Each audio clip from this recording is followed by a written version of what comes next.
So in this morning's first video, I talked about when XRP ETF, and this is off of the news that we got yesterday that BlackRock is officially filing for their Ethereum spot ETF.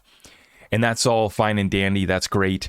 But in that video, I talked about the trouble that I believe the SEC is going to have with trying to pass a spot Bitcoin ETF and a spot Ethereum ETF when you kind of have this looming gray cloud of uncertainty over what Ethereum even is. I mean, why can Gary Gensler not get up on stage and say whether or not Ethereum is a security? And so how is he supposed to prove a, Ethereum spot ETF with that in mind? And then with the Bitcoin situation too, we still don't know who Satoshi is. And Gary's all about those disclosures. And so I'm waiting for him to find some, reasoning that he can hang on to actually deny the Bitcoin spot ETFs. And I think that they're going to be put in a bind here, really backed into a corner when it comes to that Ethereum spot ETF. But the point is, guys, we have full clarity for XRP. We know that XRP in and of itself is not a security. So I believe that we would actually have a better chance of passing an XRP ETF than we would a Bitcoin or Ethereum one. Maybe we will get a Bitcoin spot ETF first. It does take a long time to go through the process. So even if most of them get denied, if one person is able to get theirs through, we could definitely see a Bitcoin spot ETF first.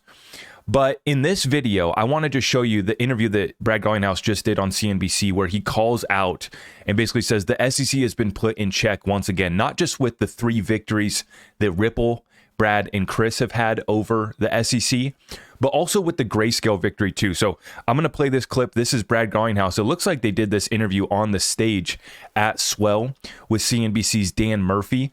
And this is what I've been talking about with CNBC and the Wall Street boys. They are going to be all over this company. And this is after the SEC defeat. This is after, when they take a look at this company, when they take a look at XRP and they see that they're solving real problems. Ripple is about to be the darling of CNBC, Wall Street, and the whole 9 yards when it comes time to do that IPO, whether that's next year or a couple years out still. Brad representing us so well once again. He looks so good on DC FinTech Week stage, and then even better at Ripple Swell Conference. Let's listen in. Ripple has wrapped up its flagship Swell conference here in Dubai. I spoke with Ripple CEO Brad Garlinghouse on stage at the event. I asked about Ripple's battle with the Securities and Exchange Commission over the status of its XRP token and what Ripple's recent court win means for the scope of SEC power over the crypto space. Listen in. Ripple has had 3 consecutive victories over the SEC on this. First, the judgment on July 13th saying very clearly XRP is not in and of itself a security. Second, the denial by the court for their request for an interlocutory appeal. And third, the dismissal with prejudice, the allegations against Chris Larson and myself. So, look, one of the things that people talk about is one of the definitions of insanity is doing the same thing over and over again and thinking you'll get a different outcome. The SEC is doing the same thing over and over again, and they think, I guess, they're going to get a different outcome. At some point, and you and I talked also backstage about a Grayscale also had I think, an important victory in the United States about the Bitcoin ETF, where the judge, again, this is a federal judge talking about a federal agency in the SEC saying, quote, the SEC is being arbitrary and capricious. Generally, judges tend to be pretty, down the middle and try to not be dramatic. Like, those are damning words. So I think at some point the SEC has to step back and realize that their approach of regulation through enforcement, let's just bring lawsuits, that has to break. So walk me through the next steps in this case. Today was the deadline for the briefing schedule for remedies. The SEC wants something like $770 million in disgorgement. Yeah. What happens next?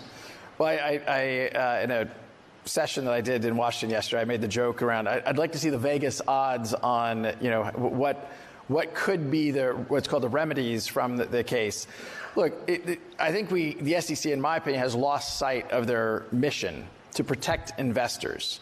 And the question is, who are they protecting in this journey? And it turns out that the judge will make a decision about remedies.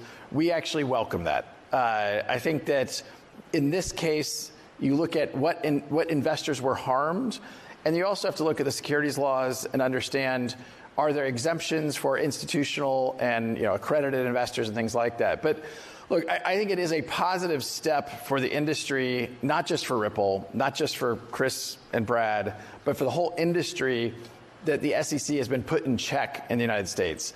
And I'm hopeful this will be kind of a thawing of the permafrost in the United States for really seeing an amazing industry that has immense potential thrive in the largest economy in the world.